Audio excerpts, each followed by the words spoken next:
Hello, this is my case study. This is me. My name is Alexia Banks. I also go by Lexi. I've been working in ABA for a little over 2 years now. I originally was going to be a teacher, and then I stumbled upon ABA, and I've fallen in love. This is my last semester here at Ball State, so I am super excited to be graduating in July.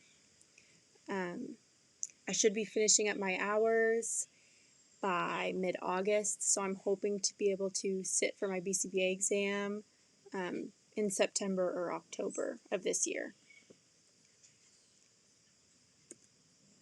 For the sake of this video, we are going to call my client Harold, and here's a little overview of his history. He is a 10-year-old Caucasian male who has been diagnosed with autism spectrum disorder, oppositional defiance disorder, speech language delay, and developmental delay.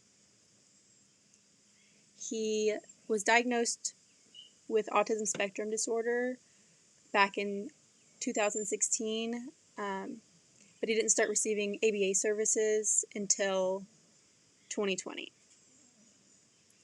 He did used to attend school. He did 1 year of school, so he attended kindergarten, but has since been homeschooled. And that was due to the behaviors that he was displaying in his kindergarten class.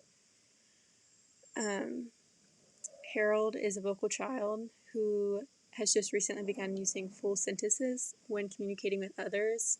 When he first started with us, he was only using one word at a time and sometimes wasn't communicating at all, really. And so it's been really cool to see him be using full sentences for majority of the time.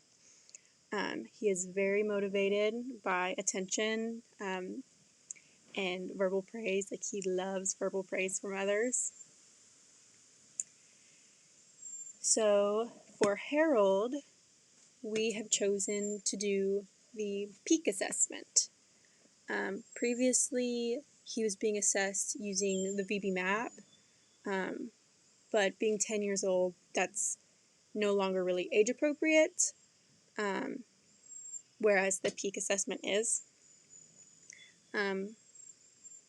And the peak just helps clients learn new skills and then generalize them. Okay, so moving on to his assessment results. So this is not the first time he's used peak.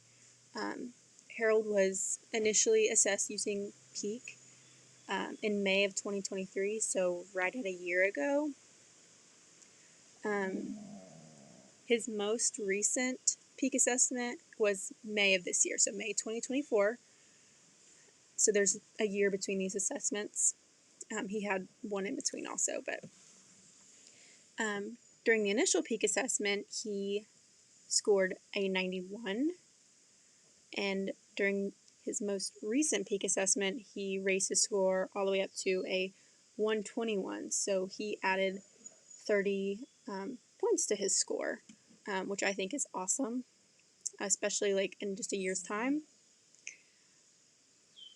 During the most recent assessment, Harold displayed strengths in providing eye contact, object permanence, two-steps actions with objects, yes and no manding, scanning an array, following basic instructions, matching skills, receptive identification of toys, imitating animal sounds, and then completing three-step motor actions.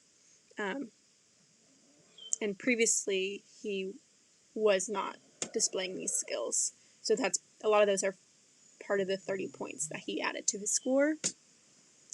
As far as weaknesses go, he displayed some weakness with tacting adjectives, interverbal emotions, transcribing letters, three-step directives, tacting following a delay, and receptively identifying seasons, community signs, months, days. So these weaknesses we'll use to add into his programming, and then so hopefully the next time we run this assessment, he'll just keep on adding to that score, and then maybe we can move on to the next peak, which is the generalization module. All right, so that was my case study. Thank you for watching and listening.